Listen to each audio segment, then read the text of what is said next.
Hello hi, ಎಲ್ಲರೂ ಹೇಗಿದ್ದೀರಾ?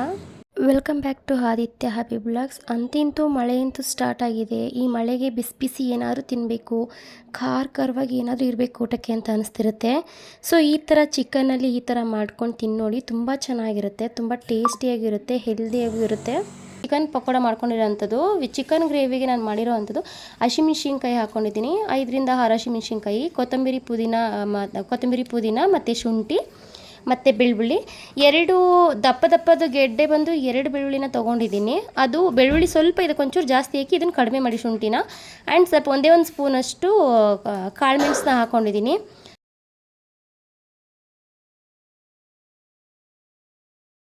ಮತ್ತು ಒಂದೇ ಒಂದು ಇಂಚು ಚಕ್ಕೆ ಮತ್ತು ಒಂದು 5ರಿಂದ 6 ಲವಂಗ ಹಾಕ್ಕೊಂಡಿದ್ದೀನಿ. ಹಾಕ್ಕೊಂಡು ಇದಕ್ಕೆ ಮೇಯ್ನ್ ಬೇಕಾಗಿರೋದು ಗೋಡಂಬಿ. ಗೋಡಂಬಿ ಚಿಲ್ಲಿ ಚಿಕನ್ ಅಂತ ಮಾಡ್ತಾ ಇರೋವಂಥದ್ದು ಇದು ಗೋಡಂಬಿ. ಸೊ 1ರಿಂದ 2 ಇಡಿಯಷ್ಟು, ನನ್ನ ಕೈಲಿ 2 ಇಡಿ ತೊಗೊಂಡಿದ್ದೀನಿ. 2 ಇಡಿಯಷ್ಟು ಗೋಡಂಬಿನ ನೆನೆಸಿಟ್ಕೊಂಡಿರೋಂಥ ಗೋಡಂಬಿ ಗಸಗಸೆನ ಹಾಕಿ ಪೇಸ್ಟ್ ಮಾಡ್ಕೊಂಡಿದ್ದೀನಿ. ಎಷ್ಟು ಸಣ್ಣಕ್ಕಾಗುತ್ತೆ ಅಷ್ಟು ಪೇಸ್ಟ್ ಮಾಡ್ಕೊಳ್ಳಿ.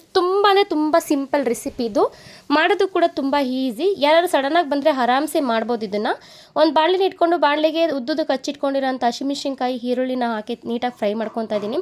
ನಿಮ್ಗೆ ಎಷ್ಟು ಸಾಧ್ಯನೋ ಅಷ್ಟನ್ನು ಫ್ರೈ ಮಾಡಿಕೊಂಡು, ಅದ್ರ ಜೊತೆಗೆ ಮತ್ತು ನಾವು ಎಷ್ಟು ಕ್ಲೀನಾಗಿ ತೊಳೆದಿಟ್ಕೊಂಡಿರೋಂಥ ಚಿಕನ್ ಇರುತ್ತಲ್ಲ, ಚಿಕನ್ನ ಹಾಕ್ಕೊಂಡು ಚಿಕನ್ಗೆ ರುಚಿಗೆ ಎಷ್ಟು ಉಪ್ಪು ಬೇಕೋ ಅಷ್ಟು ಉಪ್ಪನ್ನ ಹಾಕ್ಕೊಂಡು, ಉಪ್ಪು ಮತ್ತು ಅರಿಶಿನ ಹಾಕಿ ಅದನ್ನು ನೀಟಾಗಿ ನೀರು ಬಿಡೋ ತನಕ ಬೇಯಿಸ್ಕೊಬೇಕಾಗುತ್ತೆ. ಅದು ಎಷ್ಟು ನೀರು ಬಿಟ್ಕೊಳ್ಳುತ್ತೋ ಅಷ್ಟು ನೀರು ಬಿಟ್ಕೊಂಡ್ರೆ ಸಾಕೋದು. ಬಟ್ ನೀರು ಬಿಟ್ಕೊಳ್ಳೋ ತನಕ ಏನು ಬೇಯಿಸ್ಕೊಂಡಿರ್ತೀವೋ ಅದರಲ್ಲಿ ಉಪ್ಪು ಹಿಡ್ಕೊಂಡಿರುತ್ತೆ. ಚಿಕನ್ಗೆ ಉಪ್ಪು ಹಿಡಿದು ಬಿಟ್ಟರೆ ಮಸಾಲೆ ಆಟೋಮೆಟಿಕ್ಕಾಗಿ ಹಿಡ್ಕೊಳ್ಳುತ್ತೆ. ಸೊ ಅದರಿಂದ ರಿಸ್ಕ್ ಇರೋಲ್ಲ ನಮಗೆ, ಅದು ಅಂತ ಗ್ರೇವಿ ಎಲ್ಲ ಮಾಡೋವಂಥದ್ದು ರಿಸ್ಕ್ ಇರೋಲ್ಲ. ಆ್ಯಂಡ್ ಇನ್ನು ನಾನು ರುಬ್ಕೊಂಡಿದ್ದೀನಲ್ಲ ಬಾದಾಮಿ, ಅದು ಗೋಡಂಬಿದು ಏನು ಮಸಾಲೆ ಇದೆ ಆ ಮಸಾಲೆನ ಅದಕ್ಕೆ ಹಾಕಿ ಒಂದು ಒಳ್ಳೆ ಮಿಕ್ಸ್ ಕೊಟ್ಟು ಚೆನ್ನಾಗಿ ಬೇಯಿಸ್ಕೊಂಡ್ರೆ ರೆಡಿ ಆಗೋಗ್ಬಿಡುತ್ತೆ. ಮತ್ತು ಸೈಡಲ್ಲಿ ಕಸ್ತೂರಿ ಮೇಥಿನ ಸ್ವಲ್ಪ ಬೆಚ್ಚಗೆ ಮಾಡ್ಕೊಂಡ್ರೆ ಚೆನ್ನಾಗಿ ಕೈಯಲ್ಲಿ ಸ್ಮ್ಯಾಶ್ ಮಾಡಿ ಪುಡಿ ಥರ ಮಾಡಿ ಹಾಕಿ ನೀಟಾಗಿ ಬೇಯಿಸ್ಕೊಂಡ್ರೆ ಮುಗ್ದೋಯ್ತು. ಗೋಡಂಬಿ ಚಿಲ್ಲಿ ಚಿಕನ್ ಗ್ರೇವಿ ರೆಡಿ ಆಗಿರುತ್ತೆ. ತಿನ್ನೋಕ್ಕೂ ತುಂಬ ಟೇಸ್ಟಿಯಾಗಿರುತ್ತೆ, ಸ್ಪೈಸಿಯಾಗಿರುತ್ತೆ. ಇನ್ನು ಚಿಕನ್ ಪಕೋಡಕ್ಕೆ ನಾನೇನು ಮಾಡ್ಕೊತಿದ್ದೀನಿ ಅಂದರೆ, ಅದೇ ಚಿಕನ್ನ ಸ್ವಲ್ಪ ತೊಗೊಂಡು ಲೆಗ್ ಪೀಸ್ ಸಪ್ರೇಟಾಗಿ ಹಾಕ್ಸ್ಕೊಂಡಿದ್ದೀನಿ. ನಿಮ್ಮ ಕಂಫರ್ಟಬಲ್ ಅದನ್ನು ಸಣ್ಣ ಕಟ್ ಮಾಡ್ಕೊಬೇಕಾಗತ್ತೆ. ಅದು ಒಂಥರ ಸ್ಕಿನ್ ಇರುತ್ತಲ್ಲ, ಅದನ್ನು ಸಣ್ಣ ಕಟ್ ಮಾಡಿಕೊಂಡು ಅದಕ್ಕೆ ಶುಂಠಿ ಬೆಳ್ಳುಳ್ಳಿ ಪೇಸ್ಟು ಆ್ಯಂಡ್ ಒಂದು ಬಟ್ಲು ಅಕ್ಕಿ ಹಿಟ್ಟು ಮತ್ತು ಒಂದು ಬಟ್ಲು ಕಡಲೆ ಹಿಟ್ಟನ್ನ ಹಾಕಿ ರುಚಿಗೆ ಎಷ್ಟು ಖಾರ ಅನುಗುಣವಾಗಿ ನಿಮ್ಗೆ ಬೇಕೋ ಅಷ್ಟು ಚಿಲ್ಲಿ ಪೌಡ್ರನ್ನ ಹಾಕ್ಕೊಳ್ಳಿ. ನಾನು ಇಲ್ಲಿ 2 ಸ್ಪೂನ್ ಹಾಕ್ಕೊಂಡಿದ್ದೀನಿ. ಮತ್ತು ರುಚಿಗೆ ತಕ್ಕಷ್ಟು ಉಪ್ಪು ಹಾಕ್ಕೊಂಡು ಉದ್ದುದಕ್ಕೆ ಕಚ್ಚಿಟ್ಕೊಂಡಿರೋ ಅಂಥ ಹಸಿಮೆಣ್ಸಿನ್ಕಾಯಿನ ಹಾಕ್ಕೊತಾ ಇದ್ದೀನಿ. ಇದಕ್ಕೆ ಹೋಮ್ ಅಂತ ಸಣ್ಣದೊಂದು ಹೋಮ್ ಅಂತ ಬರುತ್ತೆ, ಅದನ್ನು ಸ್ಮ್ಯಾಶ್ ಮಾಡಿ ಹಾಕ್ಕೊಳ್ಳಿ. ಇದಕ್ಕೆ ಮೇಯ್ನ್ ಅದೇ ಬೇಕಾಗಿರೋದು. ಇದಕ್ಕೆ ಅದನ್ನು ಸ್ಮ್ಯಾಶ್ ಮಾಡಿ ಹಾಕ್ಕೊಂಡು, ಮತ್ತು ಇದಕ್ಕೆ ಮೊಟ್ಟೆ ಅಂದರೆ ಮೇಯ್ನ್ ಮೊಟ್ಟೆ ಬೇಕಲ್ಲ, ಅಂದರೆ ನಿಂಬೆಹಣ್ಣು ಏನು ಹಾಕೋದು ಬೇಡ. ಇದಕ್ಕೆ 1ರಿಂದ 2 ಮೊಟ್ಟೆ ಹಾಕ್ಕೊಂಡಿರೋದು ನಾನು. ನೋಡ್ಕೊಂಡು ಕಲ್ಸ್ಕೊಂಡು 2 ಮೊಟ್ಟೆ ಹಾಕ್ಕೊಂಡಿದ್ದೀನಿ. ನೀಟಾಗಿ ಕಲಿಸ್ಕೊಂಡು ಅದನ್ನು 1 ಅವರ್ ಮ್ಯಾರಿನೇಟ್ ಆಗೋದಕ್ಕೆ ಬಿಟ್ಬಿಟ್ರೆ ನೀಟಾಗಿ ಮ್ಯಾರಿನೇಟ್ ಆಗೋಗ್ಬಿಡುತ್ತೆ. 1 ಅವರ್ ಅದು ಅಷ್ಟರಲ್ಲಿ ನಾನೇನು ಮಾಡ್ಕೊಂಡಿದ್ದೀನಿ ಇದರಲ್ಲಿ, ಅದು 1 ಅವರ್ ಮ್ಯಾರಿನೇಟ್ ಆಯಿತು. 1 ಅವರ್ ಮ್ಯಾರಿನೇಟ್ ಆಗಿದ ತಕ್ಷಣ ಒಂದು ಬಾಣಲೆ ಇಟ್ಕೊಂಡು, ಬಾಣಲೆಗೆ ಎಣ್ಣೆ ಹಾಕ್ಕೊಂಡಿದ್ದೀನಿ ಬಿಸಿಗೆ ಅಂತ.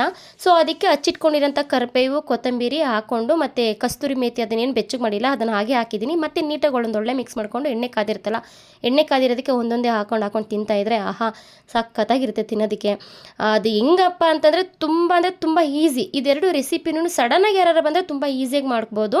ಸೊ ಇದೆಲ್ಲ ಒಂದೊಂದೇ ಮಾಡಿ ಎತ್ತಿಕೊಂಡೆ. ಮತ್ತು ಅದಕ್ಕೆ ಕಾಂಬಿನೇಷನಾಗಿ ಏನಾದ್ರು ಬೇಕಲ್ಲ ರಸ, ಸೊ ಈಸಿಯಾಗಿ ಮಾಡಿರೋ ಅಂಥದ್ದು ಟೊಮೆಟೊ, ಬೇಳೆ, ಹಸಿಮೆಣ್ಸಿನ್ಕಾಯಿನ ಹಾಕಿ ಬೇಯಿಸಿಟ್ಕೊಂಡಿರೋ ಅಂಥದ್ದನ್ನು ರುಬ್ಕೊಂಡು ಒಂದು ಪಾತ್ರೆನ ಇಟ್ಕೊಂಡು ಅದಕ್ಕೆ ಎಣ್ಣೆ ಹಾಕ್ಕೊಂಡು ಜೀರಿಗೆ, ಸಾಸಿವೆ, ಒಣಗಿದ ಮೆಣಸಿನ್ಕಾಯಿ, ಅರಿಶಿನ, ಸ್ವಲ್ಪ ಹಿಂಗನ್ನು ಹಾಕಿ ಚೆನ್ನಾಗಿ ಮಿಕ್ಸ್ ಮಾಡ್ಕೊತಾರ ಅಂಥದ್ದು. ಮತ್ತು ಕರಿಬೇವು, ಲಾಸ್ಟಲ್ಲಿ ಸ್ವಲ್ಪ ಕರಿಬೇವು ಹಾಕ್ಕೊತೀನಿ. ಮತ್ತು ಶುಂಠಿನ ಬೆಳ್ಳುಳ್ಳಿನ ಚಾಪ್ ಮಾಡಿ ಇಟ್ಕೊಂಡಿರೋ ಅಂಥದ್ದನ್ನು ಹಾಕಿ ನಾನೇನು ರುಬ್ಬಿಟ್ಕೊಂಡಿದ್ದೀನೋ ರಸಮ್ದು ಟೊಮೆಟೊನ ಅದನ್ನು ಅದಕ್ಕೆ ಕುಯ್ದು ಸ್ವಲ್ಪ ಕೊತ್ತಂಬರಿ ಸೊಪ್ಪನ್ನ ಹಾಕಿ, ಮತ್ತು ಕ್ವಾಂಟಿಟಿ ನೀರು ನಿಮ್ಗೆ ಎಷ್ಟು ನೀರು ಬೇಕೋ ಅಷ್ಟು ನೀರನ್ನ ಹಾಕ್ಕೊಂತು ಅಂತಂದರೆ ಮುಗ್ದೋಗುತ್ತೆ. ಅದು ನೀರು ಹಾಕ್ಕೊಂಡು ಅದಕ್ಕೆ ಸ್ವಲ್ಪ ನಾವೇನು ಮಾಡಬೇಕು ಅಂದರೆ ಗಾರ್ನಿಷ್ ಇದಕ್ಕೋಸ್ಕರ ಕೊತ್ತಂಬರಿ ಸೊಪ್ಪು, ಜೀರಿಗೆ ಮೆಣಸು ಪೌಡ್ರನ್ನ ನಾನು ಮಾಡಿಟ್ಕೊಂಡಿರೋಂಥ ಜೀರಿಗೆ ಮೆಣಸು ಪೌಡ್ರು, ರುಚಿಗೆ ತಕ್ಕಷ್ಟು ಉಪ್ಪನ್ನ ಹಾಕಿ ಕುದಿಸ್ಕೊಂಡ್ರೆ ರಸ ಮುಗ್ದೋಗುತ್ತೆ. ಈ ವಿಡಿಯೋ ನಿಮ್ಗೆ ಏನಾದ್ರು ಸ್ವಲ್ಪನಾರು ಇಷ್ಟ ಆಗಿರೋ ಲೈಕ್ ಮಾಡಿ, ಶೇರ್ ಮಾಡಿ, ಕಮೆಂಟ್ ಮಾಡಿ. Thank you.